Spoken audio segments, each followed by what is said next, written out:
welcome to the Excel Still More podcast. I am your host, Chris Emerson, and we are here to talk about tips and strategies that you can employ to deepen your faith, improve your relationships, and just get the most out of your life. Thank you for joining. Let's get started.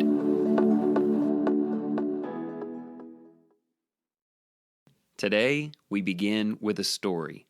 I need to tell you the story of a doctor named Ignaz Semmelweis. I will give you an abbreviated version, but you might want to check this story out later. It's extremely interesting. He was a doctor in Europe in the 1840s.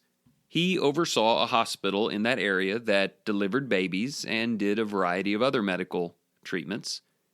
But unfortunately, they had a mortality rate for expectant mothers of 10%. That was high. Even in those days, that was way off the charts high. In fact, there was a hospital right across the street that had only a 4% mortality rate. But the fact that 2.5 times as many mothers died in his hospital as died across the street was something that tormented Dr. Semmelweis month after month. What was interesting is that his hospital was filled with doctors, educated men, talented people. Now, the other hospital had talented people as well, but very few doctors. In fact, it was run almost exclusively by nurses. This baffled he and all of the doctors, and so he started studying what they were doing. He began to match up as many things as possible from their hospital in his. He matched up everything: sheets and bedding, room decor, pictures on the wall. At one point, he made sure that the same clergy or priests that were in one hospital were visiting the other, and nothing made a difference. So desperate was the situation at one point that women who were scheduled to deliver there were delivering their children in the streets and going home, and then leaving the children there to be cared for. And look, this went on for just way too long. Until one day, Dr. Ignaz Semmelweis considered, just possibly, that he might be the problem. It's like I can see him sitting there, frustrated, having looked in every possible direction to identify what was going wrong. And then one day, he lifts his hands and looks at them, front, side, and back, and finally asks the most important question of all: is it me? It turns out he theorized that it was, and he was correct. You see, back then in the 1840s, they didn't know a whole lot about these things that we now commonly call germs. So the doctors in that hospital were doing autopsies and handling cadavers, not washing their hands, and then delivering babies. The doctors, the smartest people in the room, were killing these women. Now, across the street in the nurses' hospital, no autopsies, no cadavers, no germs. So he decided to wash his hands. Doesn't sound like a very big deal, but it was. He made sure that he and all of his staff began to wash their hands with a special compound that he had placed together, and just like that, almost overnight, the mortality rate dropped equal to or even better than the hospital across the street. In fact, there were reports of the mortality rate dropping to 1%. Think about how many lives he saved. What must it have felt like to realize that the power to save all of these women was within, literally, his own hands? Let's talk a little bit about that. I am not going to suggest today that whatever's going wrong in your life is all your fault. No more so than everything that happened in that hospital and all of the deaths involved were the fault of a doctor not washing his hands. What I am here to tell you is that you can go a really long time blaming other people, expecting other people to change, pinning the problems on them. Or, likewise, you can blame the situation. It's just what's going on around me. And then you may even accept it, that this is a problem and it can't be fixed. I might ask you, well, why can't it be fixed? Why can't this marriage get better? Why can't this relationship you have with your neighbor be repaired? Why can't you be more involved and exhilarated in your local church? Why can't you find a way to make progress with that person at work that seems to be an adversary? And look, many people can blame the situation or the other person and then say that it cannot be changed, but very few people have the humility and the wisdom to ask themselves one simple question: is it me? Am I the principal variable for what's happening in my home? Am I what's going on at the church that's disallowing us to grow? Is it my attitude at work that's keeping that adversarial spirit alive? Now, again, I want to be clear. I'm not saying it's all your fault. There's usually plenty of blame to go around. But the question is, am I a factor? Have I been so busy identifying other people's influence in this and the situation itself that I have failed to realize that I probably should have started by washing my own hands? It reminds me a little bit of the parable that Jesus told when he talked about not judging others unfairly. He wants you to be able to judge others, but you must first take what? The log out of your own eye before you can clearly see and help remove the speck out of your brother's eye. Okay, I need to ask you a question here, and the way you answer this question will determine how your self-awareness, excel still more, get better journey is going. Are you ready? When there is a problem in your life, do you hope that it's you? Do you hope that you are the problem? Now you might say, who would do that? No, I don't do that. I assume that someone else is the problem. Well, that's not the Excel Still More journey, is it? People who are getting better and pressing forward and changing their lives take ownership of what they can do to make it better. And the worst news I could be given is that I am not a factor in what is happening. I can't change anything to change what is happening. So if you're someone who says, no, I don't believe it's me, and I certainly don't want it to be me, then I think you should reevaluate that and really think it through. I mean, you really hope that your spouse is 100% of the problem? Maybe it'll make you feel better if they are, but what are you going to do to make that relationship better? Sounds like there may be nothing you can do. That's the last thing that I want to hear, is that I cannot affect a better outcome. So I have to tell you, if Summer and I are having an argument, now I pretty much always assume that I've done something wrong just because of history and reality. Although maybe every once in a while it's a little more her fault. But when something goes wrong, I instinctively and privately ask the question, is it me? Did I approach this incorrectly? Now look, it's really easy to take the other position. Is it her? Oh yeah, it's definitely her because she said this or did that or set this up or forgot about that.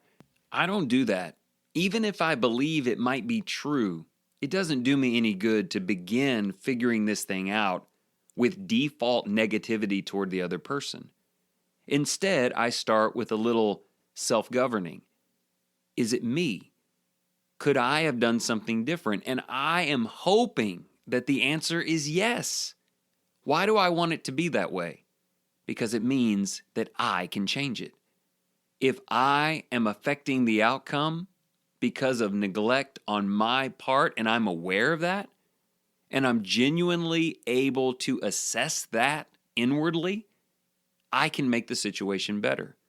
Maybe I'm just being a little type A here, which I kind of am. I want to be in control of things. Even when something's going wrong, I want to be the guy driving the bus.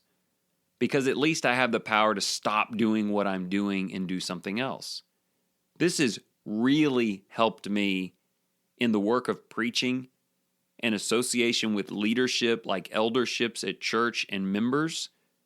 In my younger years of preaching, when I made most of the mistakes that got made, it was very easy for me to pick out the mistakes that the leadership had made, the mistakes that some of the members were making. I was making a lot of them, but I instinctively protected myself against guilt and assigned blame. Hey, I wonder where that got me. Not very far, because two things happened. I did not get better.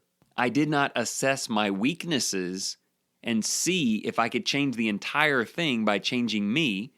And secondly, I just kept pointing my finger at them, waiting on them to do something different, and that didn't work out well at all. I got to tell you, I think, and I mean this with grand humility here, I think I'm a little bit smarter than I was 20 years ago when I started preaching, half my life ago. I probably get a few more things right, but I don't look at things anywhere near the same way. If there's an issue between me and a member of the church, my first question is it me? I know at least some part of it is me. I think I'll address that first. And usually that's a significant enough contribution to what has happened to change the game. If the eldership and I are having a communication breakdown, what did I do? What could I have done differently? And just by the humility of that and addressing it from that angle, it triggers compassion in them and support. Now, we have to move on to another section of this. What if you ask the question, is it me? And you come away with, no, my hands are perfectly clean. I'm sanitized. It's not me. Whatever's happening in this hospital, I'm not the one doing it. What happens if you come away with that? In your marriage, if you say, Chris, I tried. I sat there and self-evaluated for an hour, and I'm just going to tell you, it's 100% them. Maybe you feel that way about your parents. Maybe you feel that way about a neighbor or an enemy, if we could use that term. Here are a couple of things I would say about that. I have never in my life experienced that. Maybe there have been cases where I could say this is 99.9% that person's fault. But I can always find something where it is me. Something. Maybe it's the way I responded. Maybe it's my tone. Maybe it's my body language. You know, as Christians, we sometimes say, well, I'm telling you the truth, so I'm 100% right. Hey, you can tell the 100% truth, but do it with poor body language or tone or heart, and it's not 100% well done. So I'm going to encourage you, even in seemingly desperate situations, to find at least something that is you and just work on that. I really think you'll be amazed at the attitude with which you approach things and the results. So as we get to the end of our episode, I need to tell you something about Dr. Semmelweis and the end of his story. But first, there's something so crucial you need to know about today's instruction. In the end, this journey has to be about you and God. This is about you getting better. If I assess what I am willing to do based on how much of the blame is mine versus someone else's, that's a good way to do nothing. Because if they're 51% at fault, then I don't have to do anything.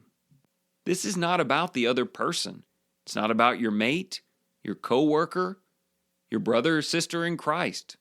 It's about you identifying your part in this, and you excel, and you grow, and you make a difference. And that's exactly what it'll do. So putting this all together, maybe think of it in this way. If there is any kind of conflict, any sort of trouble, number one, check yourself first. Ask the question, is it me? Number two, identify something. There is always something. Number 3, do something about that. Whatever you found where you need to wash your hands just a little bit better, you do something about that. And lastly, number 4, do it because it's right. Because it's a part of your development, not because the other person deserves it. Well, speaking of the other person, things didn't go so great for Ignaz Semmelweis. He was very excited that his change had saved lives. So he made it his life's mission to go around telling doctors everywhere that they needed to wash their hands, that they were the primary culprits for the very problems they were trying to solve. Unfortunately, not all of those doctors had the same outlook as Ignaz. They would not ask themselves that same question, and instead, they rejected him. In fact, they had him committed to a mental institution. Though some of his own erratic behavior contributed to that, he was relegated there without honor, and he actually died there. He wasn't honored for his contribution to save human beings until decades later after his death, when they finally understood the concept of germs.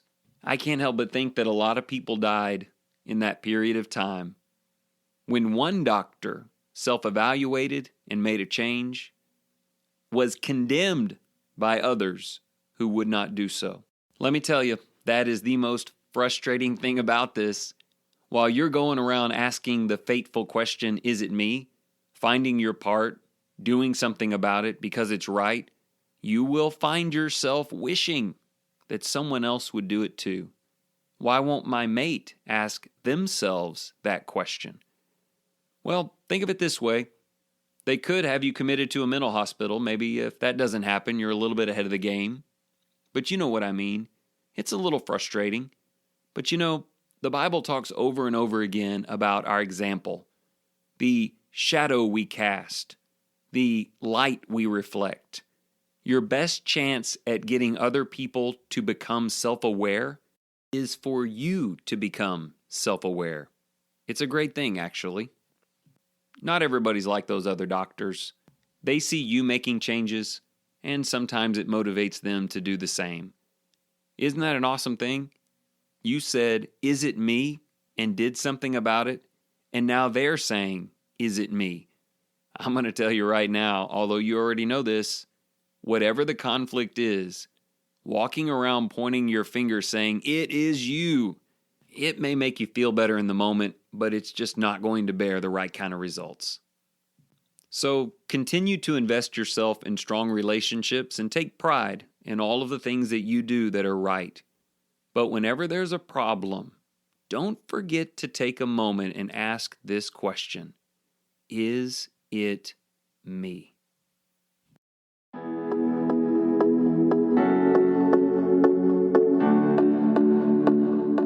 Thank you so much for listening today. We encourage you to check out the website excelstillmore.life, where you can subscribe to emails, order the 3-month journal, or check out past episodes. As always, please consider sharing this with people in your life who you think we can help. And whatever you do today, in the name of the Lord Jesus Christ, excel still more.